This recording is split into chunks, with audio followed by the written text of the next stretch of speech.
नवाज शरीफ अदालत के सामने सरेंडर करना चाहते हैं। नवाज शरीफ के वकला की इस्लामाबाद हाई कोर्ट में हिफाजती जमानत की दरखास्त पर समाअत में वकील अमजद परवेज के दलाइल।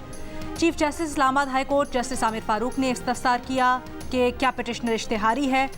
अमजद परवेज बोले, जब कोई अदालत के सामने सरेंडर करना चाहे तो अदालत उसे मौका फराहम करती है। माजी में भी ऐसा होता रहा है। सुप्रीम कोर्ट और आला अदालतों के फैसले मौजूद हैं, वो पेश करेंगे। अदालत ने नैब प्रोसिक्यूटर से पूछा कि क्या आपको इस केस से मुतल्लिक कोई हिदायत हैं। नैब प्रोसिक्यूटर ने कहा कि अगर कोई वापस आना चाहता है तो हमें इस पर कोई एतराज़ नहीं। अदालत से नवाज शरीफ की हिफाजती जमानत की दरखास्त पर नैब को नोटिस जारी। नैब प्रोसिक्यूटर को कल दलाइल देने की हिदायत। लाहौर हाई कोर्ट ने हनीफ अब्बासी को एफेड्रिन केस से बरी कर दिया। लीगी रहनुमा की उम्र कैद की सजा कलअदम करार। हनीफ अब्बासी का कहना है, 11 साल ये केस भुगता, 11 माह की कैद भी काटी, मुझे 2 इंतखाबात से बाहर रखा गया। शेख रशीद अब इलेक्शन में आएगा तो अब इलेक्शन में मुकाबला होगा। सदर नून लीग शहबाज शरीफ ने कहा, ये उस झूठ से बरियत है जिसका सामना नवाज शरीफ को कई बरस करना पड़ा। इस्लामाबाद की ऑफिशियल सीक्रेट एक्ट अदालत ने चेयरमैन पीटीआई को बेटों से टेलीफोनिक गुफ्तगू करवाने की इजाजत का तहरीरी हुक्म जारी कर दिया। जेल सुपरिटेंडेंट को अपनी निगरानी में चेयरमैन पीटीआई को बेटों से टेलीफोनिक गुफ्तगू करवाने की हिदायत।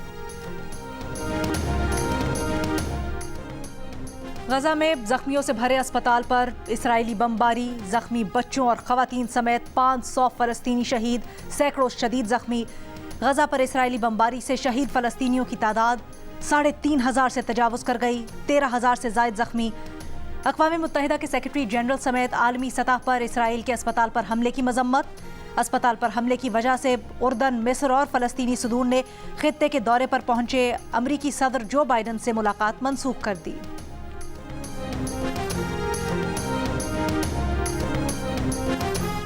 जद्दा में इस्लामी ताउन तंजीम के वज़राए खारजा का इजलास। निगरां वज़ीर खारजा जलील अब्बास जिलानी ने पाकिस्तान की नुमाइंदगी की। ईरानी वज़ीर खारजा का इसराइल को तस्लीम करने वाले ममालिक से तेल अवीव से सफ़ीरों को बुलाने का मुतालबा। इसराइल पर तेल की पाबंदियों समेत दीगर पाबंदियां लगाने का भी मुतालबा किया गया। गजा के अस्पताल पर हमले की कवरेज पर फातिमा भुट्टो की अमरीकी नशरियाती इदारे पर कड़ी तनकीद। कहा कि CNN को अच्छी तरह पता है कि अस्पताल किसी रॉकेट के धमाके से तबाह नहीं हुआ है, क्योंकि हमास के पास ऐसा कोई रॉकेट नहीं जो 500 लोगों की जान ले सकता हो।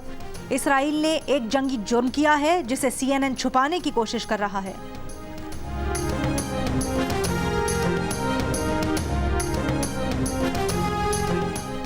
और क्रिकेट वर्ल्ड कप में न्यूजीलैंड की अफगानिस्तान के खिलाफ बैटिंग जारी।